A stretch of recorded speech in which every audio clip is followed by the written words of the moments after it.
Hello and welcome. What's up, true believers? It's the OGGM. It's 9 o'clock in the morning. It's the 27th day of October 2022. It's about 64 degrees here and sunny at Site B.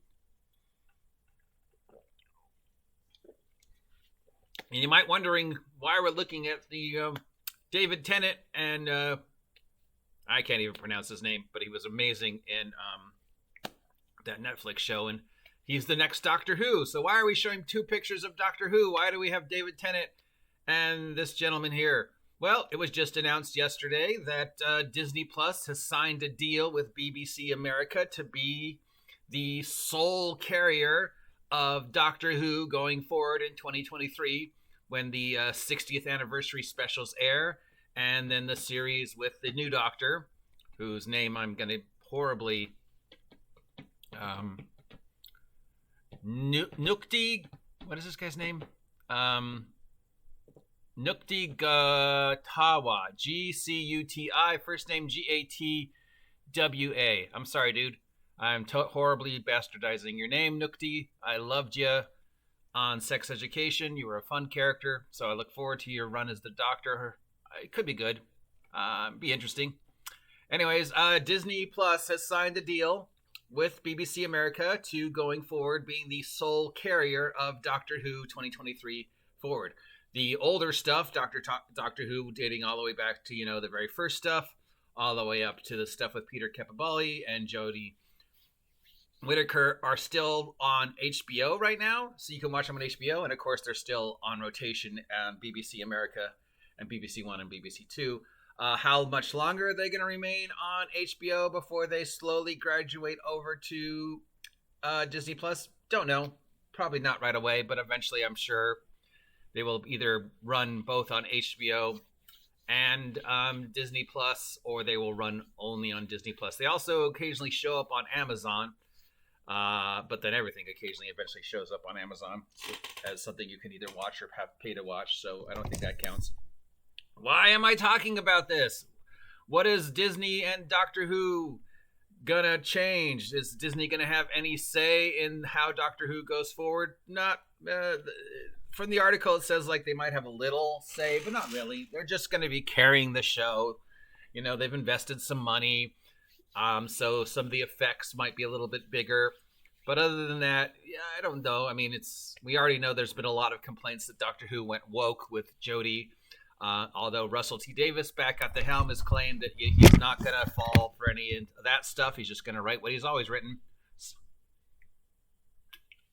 So we'll see if the Disneyfication of Doctor Who affects what we see in 2023 and 2024. I hate the fact we have to wait to November of 2023 for the next episode.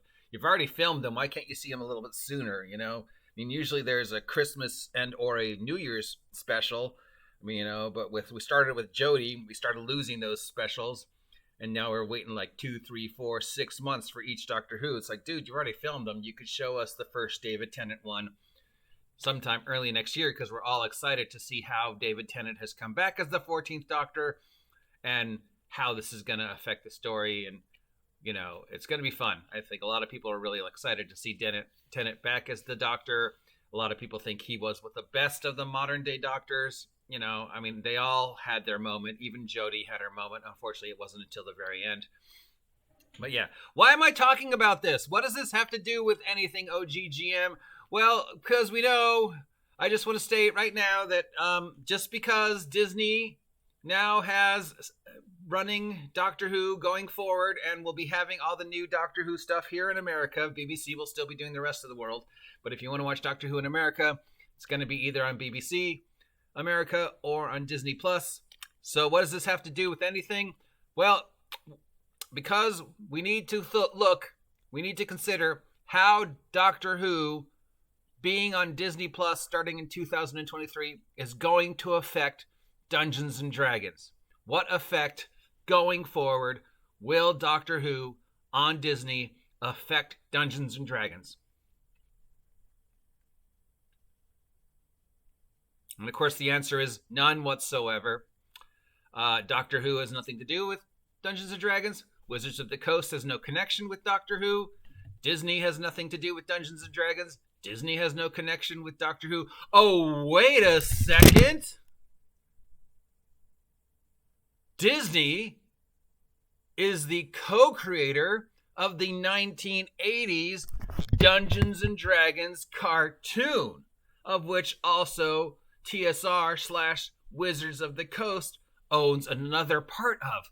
That means if Doctor Who is on Disney, and Disney is one of the co-owns the Dungeons and Dragons cartoon, Doctor Who is now canon in Dungeons and Dragons, and David Tennant is now a D&D character. There you go, ladies and gentlemen. That is how it's going to affect D&D. Because, yeah, there. Or, no, it's not going to affect D&D whatsoever. But you and I both know people are going to say it does. So we might as well just nip that in the bud now. Because, no, stop it. No, D&D is dying, motherfuckers. Just let it die. Anyways, I'm the OGGM. I hope you appreciate today's first dose of silliness. We're going to have more. And I, for one, am looking forward to being able to see Doctor Who in any form. I love the show. I've been a fan of the show forever.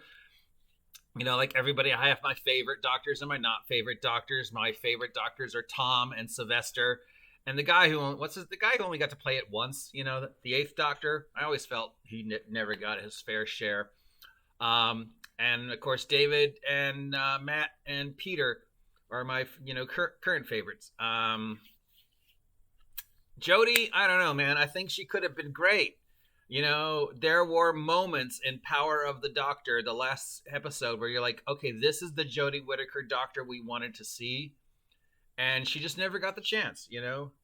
Anyways, Doctor Who on Disney. What's it going to have to do with Dungeons and Dragons? Absolutely nothing, except, of course, Disney is part owner of the D&D cartoon. So, therefore, David Tennant is now canon in Dungeons and Dragons. Mind blown. See ya.